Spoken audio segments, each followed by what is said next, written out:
বন্ধুরা, আশা করি সবাই ভালো আছেন। তো বন্ধুরা, এখন যে বিষয়টা নিয়ে আমি কথা বলবো, তো সেটা হলো মেয়েরাও মানুষ। এই যে সিনেমাটা, এই সিনেমাটাকে নিয়ে এখন কথা বলবো। এবং এই ছবির পরিচালক হিসাবে কাজ করেছিলেন মানোয়ার খোকন এই ছবিটার পরিচালক হিসেবে কাজ করেছিলেন। এবং ছবিটা 1998 সালে রিলিজ হয়েছিল। ছবিতে অভিনয় করেছিলেন জসিম, তারপরে ধরুন সাবানা, জসিম, চাঙ্কি পান্ডে, ঋতুপর্ণা সহ আরও অনেকে। তো সেই ছবিটাকে নিয়ে এখন কথা হবে। দেখুন, এই ছবিটা আমি যখন দেখেছিলাম ফার্স্ট, তখন আমি প্রচণ্ড ছোট, তখন আমি হয়তো ক্লাস 1-এও পড়ি না। সেই সময় কিন্তু ছবিটা অনেকবার দেখেছি টিভিতে, মোটামুটি ছোটোবেলায় মোটামুটি অনেক 6-7 বার 8 বার এরকম দেখেছি। ইটিভি বাংলা বলে একটা চ্যানেল ছিল, সেই সময় ওই চ্যানেলে কিন্তু এই সিনেমাটা বারবার দিত। এবং সেই সিনেমাটা আমি তখনই দেখেছি। এবং জসিমেরও অনেক সিনেমা আমি কিন্তু সেই সময় দিত টিভিতে, আমি দেখেছি। এটাই সিনেমাটা ছিল। তেমন আরও একটা সিনেমা ছিল, সেই কি নামটা ঠিক মনে পড়ছে না। তো অনেক সিনেমাই কিন্তু সেই সময় টিভিতে টেলিকাস্ট হতো এবং দেখেছি। তো এই সিনেমাটা সত্যি কথা বলছি ভালো সিনেমা। এবং এই সিনেমার একটা জায়গা রয়েছে, যে জায়গাটা আমি দেখে সত্যি সেই সময় ছোটোবেলায় বিশাল কষ্ট পেয়েছিলাম, আর এখন সেরকম কিছু মনে হয় না।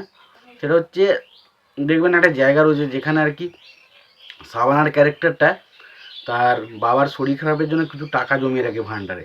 এবং যখন সে বলে তার বাবাকে যে তোমার জন্য আমি এত টাকা জমিয়েছি, তুমি এটা করে আমি তোমার পাটা ঠিক করি, তখন ওই যখন ভাঙে, তখন দেখে যে একটা টাকাও নেই। সেই সময় যে একটা ভাই বোনের যে একটা সম্পর্কের যে একটা আঘাত লাগা, বা ওই জায়গাটা ব্যাপক লেগেছে। ওই জায়গাটার অভিনয়টা অসাধারণ ছিল। এবং জাস্ট সেই সময় ছোটোবেলার জিনিসটা আমার ব্যাপক লেগেছে এবং এখনও ভালো লাগে।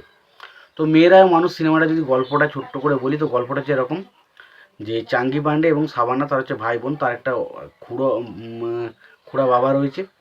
এবং চাঙ্কি পান্ডের ক্যারেক্টারটা সবসময় তার দিদির কাছ থেকেই পয়সা চায় বিভিন্ন কাজকর্ম করার জন্য।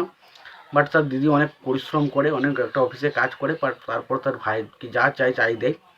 কিন্তু তার ভাই তার থেকেও বেশি কিছু চায়। কিন্তু এই ফলে কী হয়, একটা টাইমের পর দেখা যায় তার ভাই তার দিদির জমানো টাকাটাও খরচা করে ফেলে। এবং সেই সময় তার ভাইয়ের সাথে রাগারাগি হয় এবং সে তার ভাইকে বাড়ি থেকে তাড়িয়ে চলে যেতে বলে। এবং সেও রাগে চলে যায় এবং একটা কী বলবো, অসৎকর্মী মানুষের সাথে যুক্ত হয়।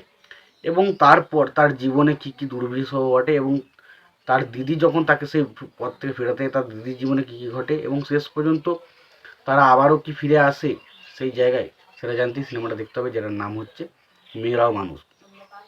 তখন মেয়েরাও মানুষের সিনেমাতে স্পেশালি যার কারণে রাখা হয়েছে সেটা হচ্ছে অবশ্যই সাবানা এই ছবির মেন হিরোইন বলা যায়। এবং এখানে অবশ্যই নায়ক হচ্ছে জসিমের ক্যারেক্টারটা আমরা দেখি, সে একটা অটোওয়ালা এবং সে অটো চালায় করে। কিন্তু তার আগে সে একজন বিশাল মস্তান ছিল, যার নাম ছিল রাজা মস্তান। তো এই সিনেমার মধ্যে আমরা রাজা মস্তান হিসেবে তার কাজ, এখানে কমেডিটা খুব দুরন্তভাবে ওয়ার্ক করে। ছবির গানগুলো মোটামুটি ভালো, প্রত্যেকটা গানই ভালো ছিল। এবং অবশ্যই ছবির মধ্যে কিছু কমেডি রয়েছে, সেগুলো ওয়ার্ক করে। এবং অবশ্যই ঋতুপর্ণা এবং চাঙ্গি পান্ডের মধ্যে কেমিস্ট্রিটাও দারুণভাবে ফুটে ওঠে। এবং এটা বলে রাখি, এই সিনেমাটা আমাদের ইন্ডিয়া এবং বাংলাদেশ দুটো প্রযোজনা সংস্থা মিলিয়ে তৈরি করা ছিল। তার ফলে আমাদের গায়ক হিসাবে দুটো গায়কের নাম আমরা পাই, যেখানে আমরা আমাদের ইন্ডিয়া থেকে বাপ্পি লাহিড়ী গানের মিউজিক করেছিলেন। এবং অবশ্যই হিন্দি থেকে বাংলাদেশ থেকে কী লিখেছেন, বাংলাদেশ থেকে বাংলাদেশ থেকে আলম খান কিন্তু মিউজিক করেছিল। তো মোটামুটি বোঝা যাচ্ছে যে এটা কিন্তু যৌথ প্রযোজনার ভালো ছবি। তোমাদের কি মতামত ছবিটা অবশ্যই জানিও। তোমাদের ভিডিওটি ভালো লেগে থাকে লাইক কমেন্ট শেয়ার করে দিও। চ্যানেলটা নতুন হয়ে থাকলে অবশ্যই তোমরা চ্যানেলটা সাবস্ক্রাইব করে নিয়ে পাশে বেল আইকনটা অবশ্যই প্রেস করে দিও। ভালো থাকো, সুস্থ থাকো, দেখা হচ্ছে পরবর্তীতে।